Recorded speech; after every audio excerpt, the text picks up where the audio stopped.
happy time and a carefree time. A time of auto rides and double dates.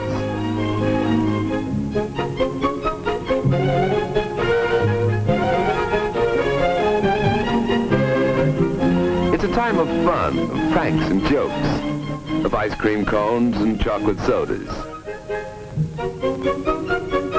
Youth is a time for getting a job, for finding one's place in the world. But sometimes in these troubled days, the very thoughtlessness of youth has led to a living nightmare. Addiction to drugs, too often acquired with tragic carelessness, may take control of a life and force actions not dreamed of before. To these addicts, life's only work is to find money for drugs. In their desperation, no means is too foul. Their only goal in life is to keep the deadening chemicals forever in their heart's blood.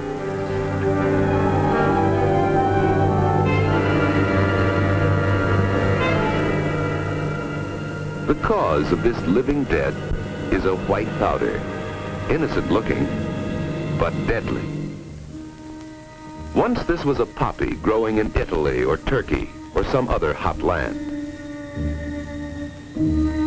The dried juice of this plant produces opium, a powerful drug. Contained in opium is morphine, used by doctors to relieve severe pain. From morphine comes heroin, outlawed even medically from the United States. These and other derivatives form the group of drugs called opiates. Opiates are classed as depressants. An overdose causes unconsciousness, then death. A smaller dose, taken into the bloodstream, inhibits all the functions of the body by its action on the brain and the central nervous system. But the body gradually builds up a tolerance to the drug. More and more is needed to produce the same effects. After continued use, the body acquires a physical dependence on opiates, so that withdrawal of the drug causes a brief but violent illness until the body can make a readjustment. Another depressant is marijuana, derived from the hemp plant. It inhibits and distorts the action of the brain and nervous system in a manner somewhat different from opiates. A third drug, cocaine, is derived from the leaves of the coca plant. Its action is different from that of the depressants. When cocaine enters the body, it has a strong effect on body functions by acting as an irritant on the brain. Cocaine causes unusual and often unpredictable feelings and actions. Instead of physical dependence, marijuana and cocaine cause profound mental and emotional disturbances. A large overdose of cocaine causes convulsions, then death. Government agencies charged with the enforcement of narcotics laws have been able until recently to decrease steadily the number of addicts in the United States. These addicts have included persons in every walk of life. Some are petty criminals who will remain drug addicts all their lives. Many addicts come from teeming slum areas where human misery runs high. But the grim specters of heroin, marijuana, and cocaine are not confined to any area or to any group. Wherever there is a troubled personality, no matter how hidden or unrecognized, there may be a seedbed for drug addiction. So unpredictable is this habit that occasionally even one who knows the dangers may become addicted before he realizes it.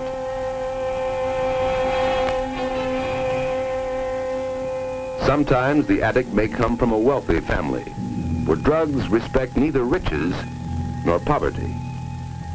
Such a victim doesn't have to steal to support his expensive habit, but the degrading effects are the same.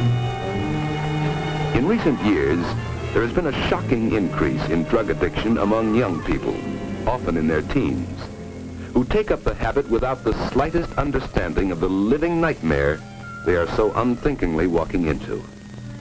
To get the illegal drugs, they are forced to deal with criminals who prey on those least able to defend themselves.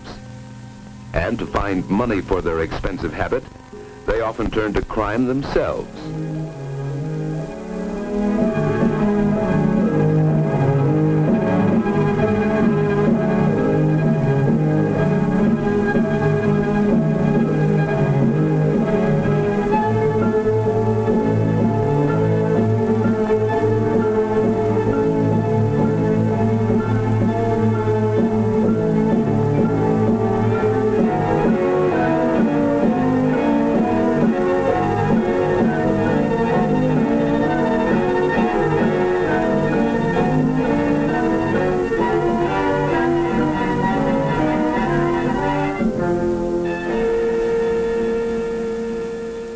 Down under his foot, and I found this envelope with 6 caps in it.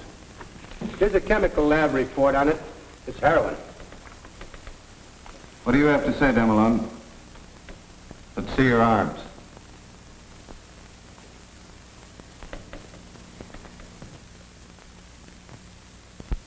How long have you been taking heroin? Well, Speak up.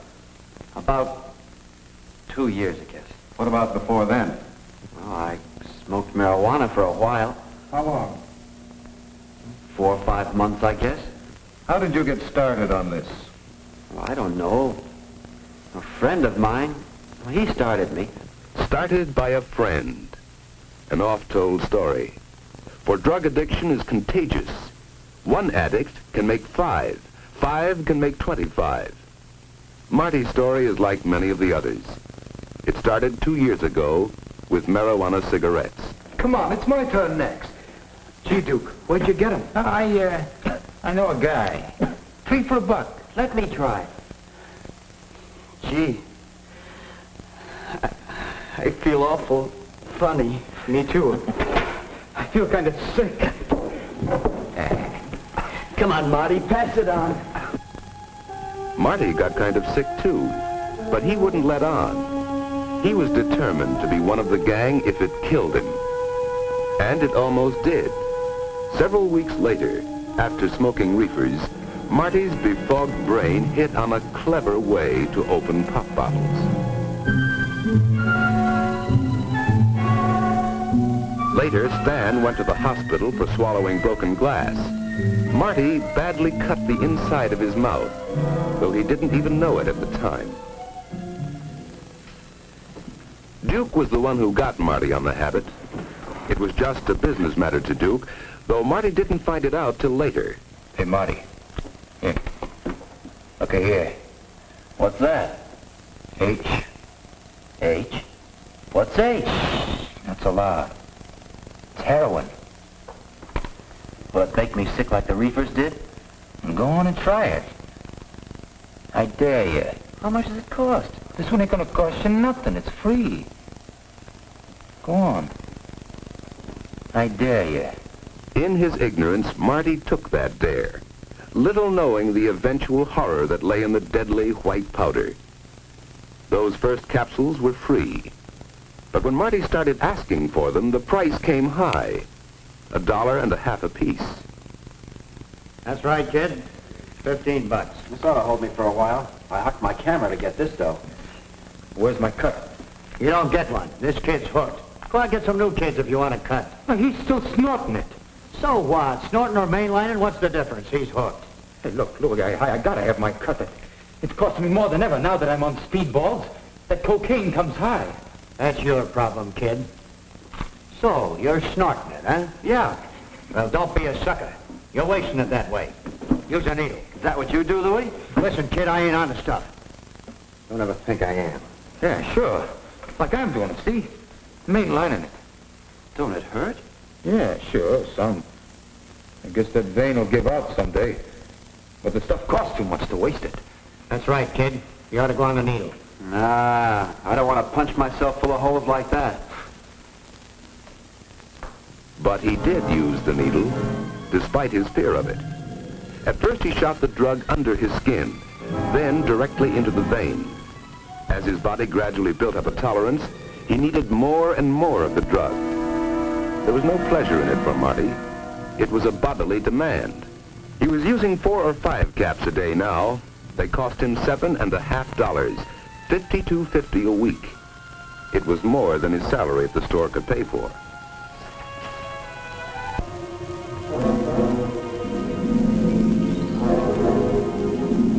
But he was wrong.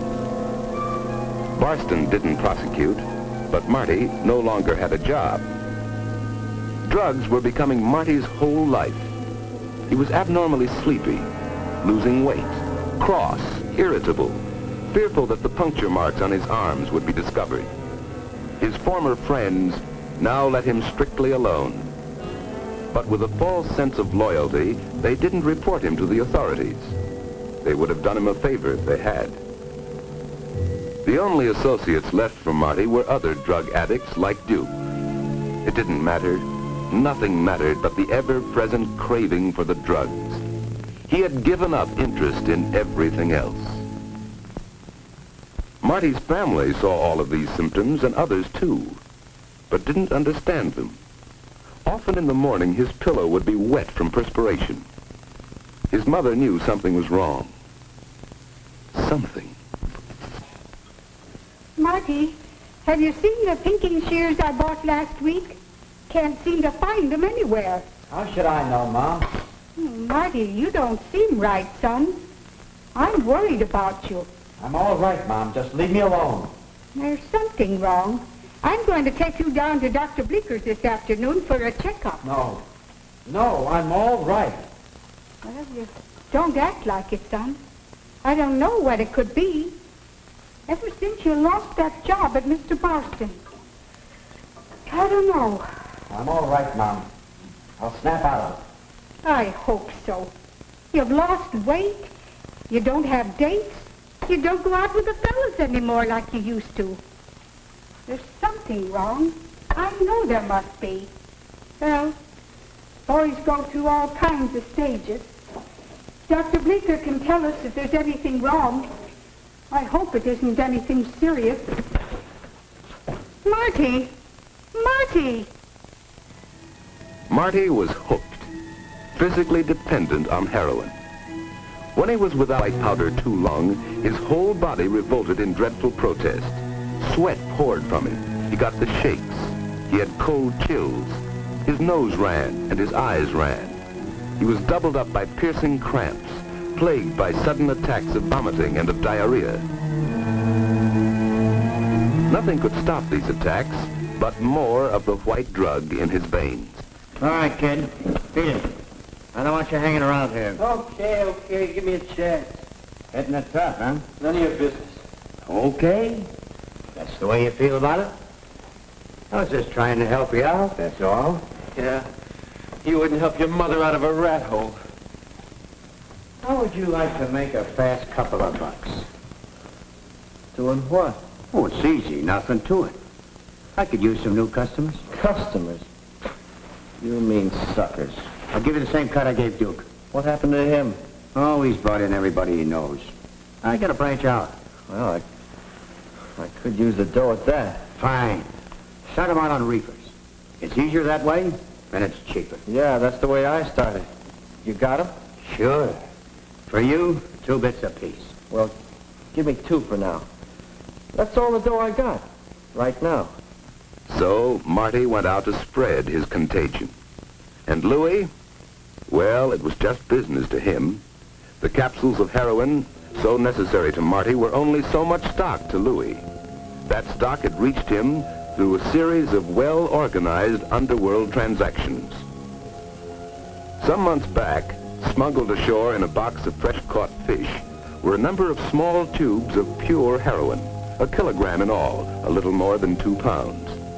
Originally bought for $1,000, it was resold after being smuggled into this country for $7,000. It was mixed with a similar-looking white powder, milk sugar, and sold again for $30,000. These were big business transactions possible only by organized criminal syndicates. Many believe such syndicates, in a cold-blooded scheme to create a market for their drugs, are directly responsible for the sudden growth of drug addiction among young people. By the time Louis Legty got it, the heroin had been cut many times, passed through many hands. he cut it again and put it up in capsules. There was less than 3% heroin in those capsules. The underworld made more than $250,000 on the original $1,000 investment. Big stakes, worth taking a few chances for, especially when Pusher Louie would take the rap. But even Louie wasn't taking much of a chance. He had junkies, dope addicts, working for him, like Marty Malone. Marty had to keep going somehow to bring in the daily flow of money necessary to keep his habit supplied with drugs. When there were no new customers for Louie, Marty worked at any job he could find. But the jobs didn't last long. Often he had to turn to petty thieving and shoplifting to get the money he so desperately needed. Before long, he became fairly well known to the police. Mrs. Malone, do you have anything to say? Yes, Judge. Marty, he isn't a bad boy. I wish you could have seen him before he started this poison. He always made good grades at school. He was doing so well at Mr. Barston's grocery. Judge, he's a good boy. I understand. Demalon, I believe you acquired the drug habit through ignorance. If you knew then what you know now, you probably never would have touched that first marijuana cigarette. Well, there's no way of undoing it now. I'm going to sentence you to 1 year in the municipal jail. However, I'll suspend sentence if you're willing to be committed to a hospital for the treatment of drug addicts and stay there until medically discharged. You mean to try to kick the habit? That's right. They know how to get you over the physical dependence with the least amount of withdrawal sickness. Do you agree?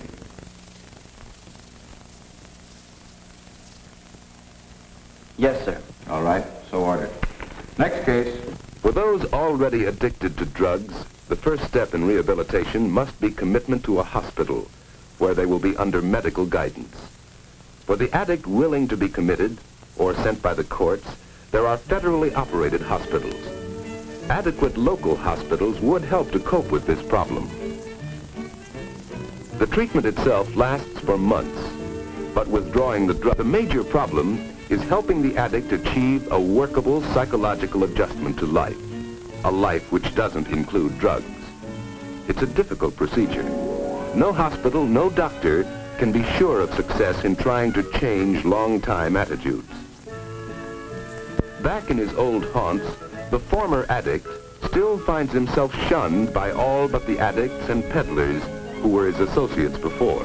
For effective treatment, there must be a long-term, community-wide program to help the former addict and his family make an adjustment. Beat it, Duke. I want no part of you. Don't be a square. What's it getting you? I don't know yet, Duke. I took plenty to kick the habit. It's my chance, and I'm taking it. Chance? You ain't got no chance. You're just a junkie to everybody around here. I know. But they helped me get a job in here. And they went to see Ma. And the doc says that if I... Doc says? What does he know? Listen, I'm telling you. No, cut it. Against such pressures, local outpatient clinics, social agencies, the church, all are needed if drug addicts are to adjust to a new life. Without intensive effort by all community forces, very few drug addicts can ever expect to return to a normal, useful life in society. It is important in the overall problem of drug addiction to do everything possible to stop the sale of the drugs. One step would be to increase the staff of enforcement agencies, not only federal, but state and municipal agencies too. Criminal syndicates might give up drug traffic entirely if nationwide laws provided for stringent penalties to counteract the tremendous profits, and if these laws were energetically enforced. Certainly such laws would restrict the actions of non-addict peddlers like Louie Legty and make it harder for him to reach his victims. Basic to everything else is a wider knowledge, especially among young people, of the grave danger involved in any kind of experimentation with drugs. They should understand the thoughtless curiosity about what it feels like to smoke marijuana or take a shot of heroin can lead to a lifetime of pain and torment, constantly faced by the horror of being without drugs. Much can be done to stamp out this vicious if each person who knows of a drug peddler or a drug addict reports him to the authorities immediately as a deadly menace to himself and his friends. For every person must take some of the responsibility for preventing the growth of drug addiction. He must face the possibility that he himself may be a potential drug addict. Only by avoiding these drugs completely can he be sure that he will remain forever safe from a vicious habit which enslaves not only one's body, but the soul as well.